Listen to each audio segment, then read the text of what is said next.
मनसेचा आज 18वा वर्धापन दिन सोहळा। वर्धापन दिनी मनसे नाशिकमध्ये मेळावा घेत आहे। मेळाव्यातून राज ठाकरे कार्यकर्त्यांना मार्गदर्शन करतील। नाशिकमध्ये मनसेचा या ठिकाणी मेळावा पार पडेल। एकेकाळी बालेकिल्ला मानला जायचा नाशिक मनसेचा वर्धापन दिन होणाऱ्या मेळाव्यातून राज ठाकरे काय नेमका बोलणार, लोकसभा निवडणुकांच्या पार्श्वभूमीवर हे पाहणं महत्त्वाचं असणार आहे।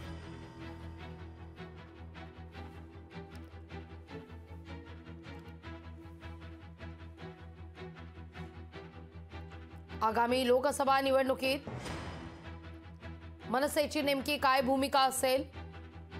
मनसेचा एकला चलोरेचा नारा असेल की मनसे आपली वेगळी वाट चोखळणार आहे? अशा अनेक प्रश्नांची उत्तरं आजच्या मेळाव्याच्या माध्यमातून मिळण्याची शक्यता आहे।